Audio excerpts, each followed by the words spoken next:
Seawal saya berusia 9 tahun, sekitar tahun 1993, arwah abah sering berkongsi dengan saya tentang sejarah perjuangan Tunku Tangmusai. Yang mana Tunku Tangmusai adalah seorang tokoh ulama, seorang tokoh pendakwah dan juga pejuang fisabilillah. Beliau pernah berguru dengan Tuanku Imam Bonjol, dengan Syekh Daud Al-Fatani dan juga bersahabat baik dengan Tuanku Imam Rau. Ketiga trio sahabat ini, iaitu Tuanku Imam Bonjol, Tuanku Imam Rau dan juga Tuanku Tangmusai, adalah ketua panglima perang ataupun imam perang dalam siri perjuangan Perang Padri, memerangi dan menghalau penjajah Belanda pada sekitar tahun awal 1800.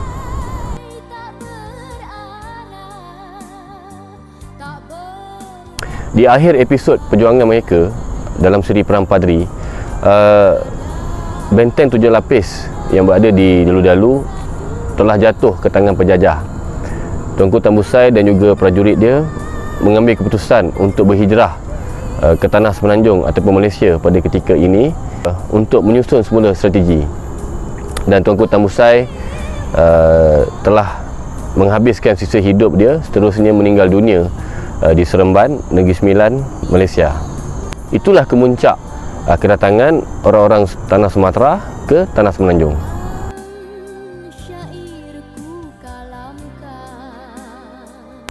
Okey, sepanjang yang diketahui, apabila berlaku penghijrahan, siri penghijrahan Tuanku Tangmusai bersama dengan prajurit dia datang ke tanah Semenanjung, Tuanku Tangmusai telah membawa anak dan isteri dia, iaitu anak perempuan dia yang bernama Habibah. Habibah dilahirkan di Tanah Rokan, anak yang pertama, dan anak yang kedua Sulaiman, yang mana saya tahu Sulaiman dilahirkan di Malaysia.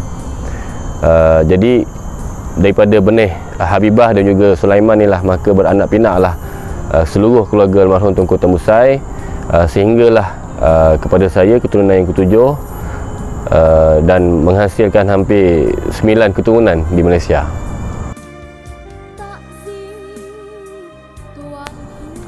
Harapan saya pastinya untuk melanjutkan semula perjuangan Tunku Tangmusai bersama dengan sahabat dan juga prajurit-prajurit yang terdahulu. Ramai yang bertanya saya, apakah kunci perjuangan Tunku Tangmusai? Pertama ingin saya nyatakan adalah Tunku Tangmusai membawa semangat penyatuan, membawa semangat kasih sayang. Ketika di musim Tunku Tangmusai itu, di era perjuangan dia, telah berlaku perpecahan, perbalahan, perebutan. Dan ini yang Tunku Tangmusai sedar, dan dia melihat bahawasanya selagi kita tak bersatu, selagi itu kita tidak akan mampu untuk menghalau penjajah Belanda.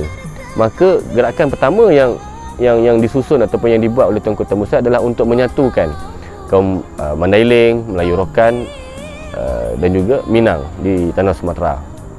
Apabila penyatuan itu telah berlaku, barulah hadir kekuatan untuk dia bersama menggempur, seterusnya menghalau penjajah Belanda. Dan yang kedua, saya melihat soal kasih sayang. Kenapa saya melihat soal kasih sayang? Sebab saya melihat kita semua hampir hilang rasa kasih sayang tu. Dengan semangat kasih sayang yang hilang, maka susah untuk kita bersatu.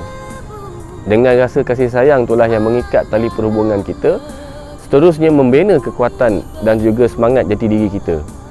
Daripada situlah akan hadirnya kekuatan untuk sama kita mengemeling sebuah tenaga dalam mengukuhkan ataupun merapatkan ukhuwah sesama kita. Dan akhir sekali saya berharap supaya kita jangan hanya sekadar membaca ataupun mengkaji sejarah. Apa yang lebih penting adalah untuk kita memahami apakah di sebalik sejarah itu, apakah hakikat di sebalik perjuangan sejarah itu, apa yang ada di dalam dada para pejuang terdahulu. Itulah yang paling penting. Dengan kita memahami di sebalik perjuangan itulah, barulah kita faham apakah yang sebenar yang diperjuangkan oleh Tuanku Tangmusai, Tuanku Imam Bonjol dan juga Tuanku Imam Rau bersama dengan sahabat-sahabat prajurit mereka dulu. Dan akhirnya kita akan nampak bahawasanya mereka memperjuangkan soal penyatuan, soal kasih sayang.